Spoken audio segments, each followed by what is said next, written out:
And here we go. Football All right, sports fans, fans. and welcome back to another setting. There's Daniel's with us today. A little warm over there, huh, Daniel? Yeah, Yep, things are on fire. very good.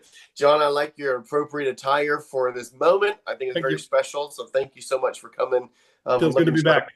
Yeah, looking sharp as always. Hey, we got a few things we're going to hit to predict this week. It's been a good week for some of us. It's been a good season for some of us. And then there's the others. But we're going to kick it off. John, I want you to talk a little bit about the matchup between Nick and Chandler. Yeah, absolutely, absolutely. I'm excited about this one. Chandler coming off of his first win last week. Definitely, it feels good to get one in the win column. And it looks like he's going to try to ride that momentum. I mean, if we look at season averages, both teams are averaging about 139 based on some sleeper data. And, we'll see this race to the bottom and see how this continues. Personally, I think that Matthew Stafford's going to have another big day. Baltimore looks like an absolute dumpster fire right now. Even if Lamar makes it back, I'd be shocked to see anything big happen there. Plus, we got Nick starting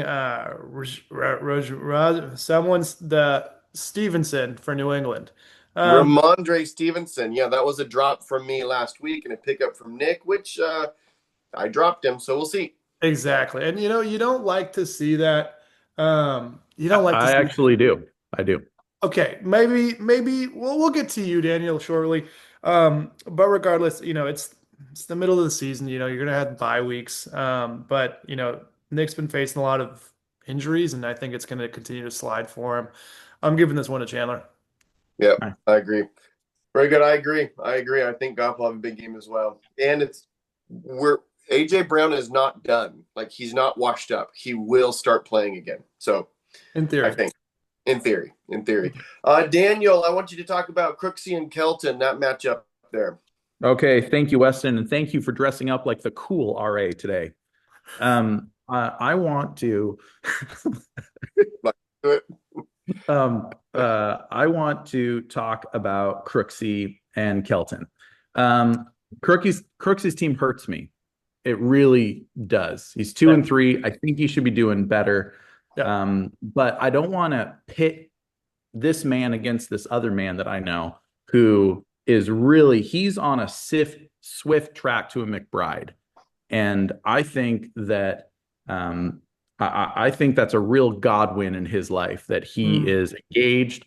And I agree, I think, with the stats, with the sleeper act, or this, it's not an act, it's an app, that Kelton is going to win by 1.39 points. So I'm just going with the app on this one, Mm. and that's what I got to say about that. You don't think Josh Downs is gonna take his team down? They've been Who? sliding. Who's Josh going to take Downs it? for Kelton. No, I think Kelton's going to win. Okay. I All think right. I think Kelton's been scraping by on some phony wins, but I'm going to be honest with you. I've not been paying attention to fantasy football at all this season. I'm doing my maybe best over here. maybe that's Well, why you know things are what? turning down. I will say, Daniel, it shows. Yeah, It really does. yeah. So, hey, I want to talk about Jarrell and Lincoln real quick. So, here's the deal with both of these guys. Jarrell, like straight up, bro. You're changed your name to Suck at Fantasy. Here's the thing: you don't. Yeah. You've had the most points Mm. by far scored against you. 830 points Hmm. scored against you, It's a and lot you of have points. scored 780 points. That puts you in the top of our league. It's literally been bad matchup after bad matchup. For example, last week you would have beat anybody else in the league except for the team that you were playing, and so it's like I feel like that's just been a thing for Jarrell. Um, I actually think though that with Lincoln's got tons of injuries that he's dealing with, from Jennings to Brock Bowers to Bucky Irving to Brock Purdy. It's just going. And Jarrell's getting guys back. Jarrell's got Jaden Daniels back, which is a game changer. Xavier Worthy is back. So there's some of those things where I'm like, hey, there could be some rolling. I mean, Jonathan Taylor's been a stud this whole season. And then Debo was starting to pick up, and Debo was very dangerous with Jaden Daniels. It's wild. So I think that even though Lincoln's got the Romo Dunze, the Travis Hunter, which is to me is like a sketchy spot start. I love Romo Dunze. I love Cam Scatterbo. I think that Drill actually is going to get this win this week. I mean, he's still projected to win, even though he's got a tight end on a bye week in his starting lineup. But Lincoln also has Bucky Irving starting, and Bucky Irving is at 0 points projected right now. So I'm going to give this one to Jarrell. No, I agree. I think Lincoln's going to continue that slide. Injuries can't account for him, but it's always hard to see. I'm going to be taking a look at something we maybe could have seen at the beginning of the season. The Albanian Alligators, absolute doomsday of a season. The shocking thing is he is the second highest sit to start accuracy at 91%. That means his bench is crap. It leads me to think his team is crap. Well, here's the thing, though. Let me tell you, I think the problem is in the name. I think by switching to Alligators instead of Albatross, I think it's not been good. So I'm going to make an assumption about my team. I think I've probably had pretty high waiver priority the entire season. Haven't used it once. The waiver does sneak up on you at 12:05 a.m. Pacific time on Tuesday mornings. Oh, it's not Wednesdays? No. Oh. Public service announcement. It is Monday night or Tuesday early. Didn't it used to be Wednesday mornings? Bro, I don't think so. I think it's Wednesdays and Fridays. So then Tuesday doesn't make sense. I'm going to double check that. I'm going to double check waivers. Anyway. Not that I will use it, but carry on. Carry on. So, that being said, Jeff, he has this legacy. Kansas City has a legacy. Are they coming to a close? And there's a lot of tough questions being asked this year about Jeff's team. You got a powerhouse between Josh Allen, Barkley, and Judkins. You'd think they'd be doing better, but they just haven't been. 2 and 3, some close losses. But frankly, I think the downward slide is going to continue, and Daniel's going to be slipping further and further into Mordor. And unfortunately, we're going to be seeing the toilet bowl just get a little bit bigger for the Alligators to swim in. Yeah, that's harsh. I think there's probably some truth to that. I do really like Baker Mayfield. I think there's still a core to this team that actually could. I think with a switch here or there that we could actually see. Look at the team. You've got Bijan Robinson and Kyron Williams and Baker Mayfield. Like, that's pretty legit. So there's a world that this is able to turn around, but it's going to be a work in the waiver wire really hard. And I got a feeling that manager just isn't going to. Yeah, there's 11 guys on the field. 3 is not enough. Right. Exactly. Exactly. All right. Daniel, let's take a look at the matchup between John and I.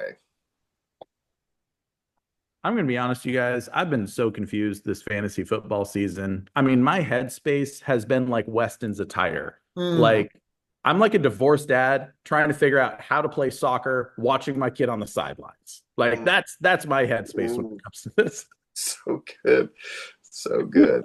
So I don't know if I have anything to offer these two managers other than I've really been enjoying seeing their teams do well. Genuinely. Poor Weston has been playing fantasy football in this league for so long, doing so terribly for so long. Yeah. Now that he has stopped his cheating by giving his Vikings 30 million points, he's gotten the wins under his belt that he needed to. And right before the bye week, he's like, hey, everybody, I think we should change this. So now with the Vikings on a bye, I just don't know how Weston can win this one. So I think his win season, his lossless season stops this week. John, I think you take it away. Just because Vikings on the bench, he knew they're not going to be his cash cow anymore. And frankly, Dak Prescott is impressing me for the first time in his career. I really like that. And I was worried that, kind of like Weston, he was built like a lowercase letter B, but he has shown such athleticism that I think he is bringing his whole team up, the whole organization. And I'm really happy for what he's bringing to the table. I think John takes this win. It's actually No, that's a good chat. Thanks. A couple of things. I don't sound like that, first of all. So how I dare wasn't doing an impression of you. No, you did. You did earlier, so I don't sound that way. That's the only Oh. thing I have a problem with. Beyond that, can you just real quick, just for fun, like look down the lineups and let me know where the like in what where do you see the team that's being played against like outdoing my team? I'm trying to decide. Like, Oh, if you scroll all the way to the bottom where it says Vikings bye week, okay, that's the Well, deciding factor for me. okay. I hear you. I respect it, and actually, I prefer it because every time you've picked me, I feel like, or picked me to lose, I feel like I've won. So thank you so much. Weston, I think that was me every time I picked you. That's what it was. That's what it So- was. That's what it was. Appreciate it. Thank you. Yeah. That'll be fun. It's gonna be a fun matchup. Okay, so hey, mid-season challenge. It's called Run Force Run. That means the team with the starting running backs who score the most points, not including bench, not including flex, your starting running backs who scores the most points. And I've gone back and forth on this, and I keep saying, no, you can't pick this team. You can't pick this team. But I'm going to pick this team because I think it's the right pick. I think Rachaad White and Christian McCaffrey score the most points of running back duo. So I think Dutch Rhino actually gets the highest running back point total this week. Didn't Rachaad White get benched when Bucky Irving came in? So Bucky Irving's not playing this week. But still, just results based. It wasn't good enough to be a starter. Right, yeah. Last week, I don't know if you saw it last week real quick. So last week, Rachaad White went for 41 yards, 2 tutties. Oh, so if that was consistent, it sounds like he would be a starter, but he's not. Well, right, because Bucky Irving is hurt. So Rachaad White is now starting. He started last week, so he's going to start again this week, and then he'll probably be not going. So because he's not that good. Right, no, he's not that good. He's not that good. No, he's not that good. How long do I have to stay here? No, you're good. Hold on a second. He's not that good, but I think this week he does really well. And Christian McCaffrey is still playing well. So that's my call.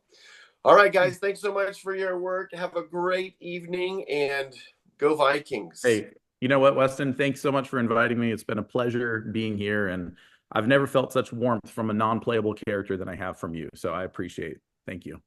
Mm-hmm. So good. Don't be looking too hard for another invite. All right. Talk to you later. Thanks, everyone.